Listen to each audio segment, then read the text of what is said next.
This week we begin a new book in the Torah, Bemidbar, known in English as Numbers.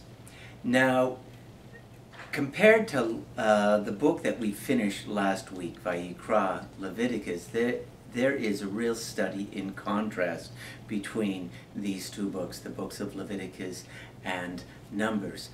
The book of Leviticus is all about rules. It begins with the rules of sacrifice. The first few chapters deal precisely with the methodology that the priests are supposed to employ when they offer the sacrifices to God. But Leviticus doesn't stop there with its rules. It goes on to tell us the proper diet that a Jew should have, the basis of kashrut. The dietary laws are found in the book of Leviticus. The book of Leviticus tells us about our personal relationships. It tells us how to keep the holidays.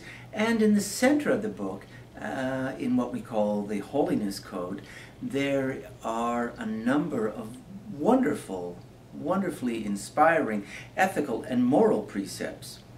Laws like you shall not defraud one another, you shall not place a stumbling block before the blind, you shall love your neighbor as yourself. What's missing in the book of Leviticus are stories. There are practically no stories. It's all about rules. Rules without a particular context. And then we come to this new book that we begin this week. When we open the book of Numbers, it's like someone slaps us on the face and says, "Welcome to the real world."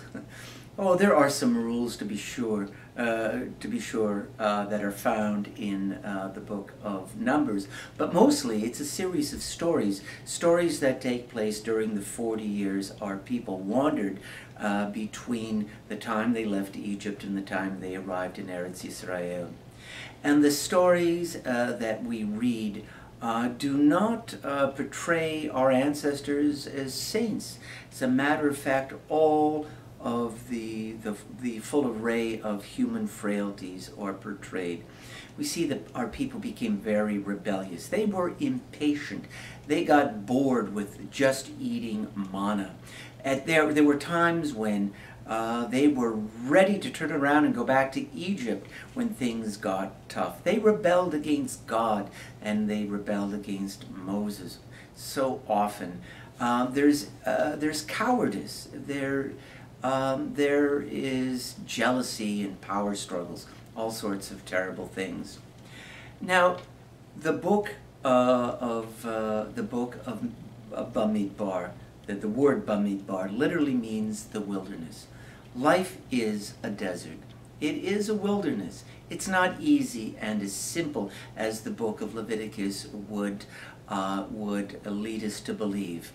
Toward the end of the Torah, in the book of Deuteronomy, we read something very interesting. It says, God found them, that is us, the Jewish people, in a desert region, in an empty, howling waste. Tohu, the same condition that existed before God created the world.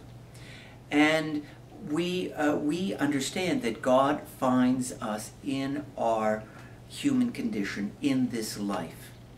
But it goes more than that. We find more than that. In the book of Jeremiah, we find that God reminisces about the Jewish people. He says, "I remember the devotion of your youth, how as a bride you loved me and followed me through the desert." What does this imply?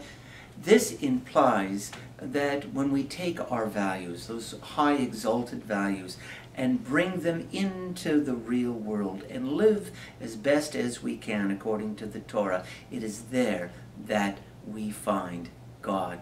We become partners in God in taking this tohu, this chaos, this wasteland that is the world, and we bring order and meaning to it through our Torah values. Shabbat Shalom.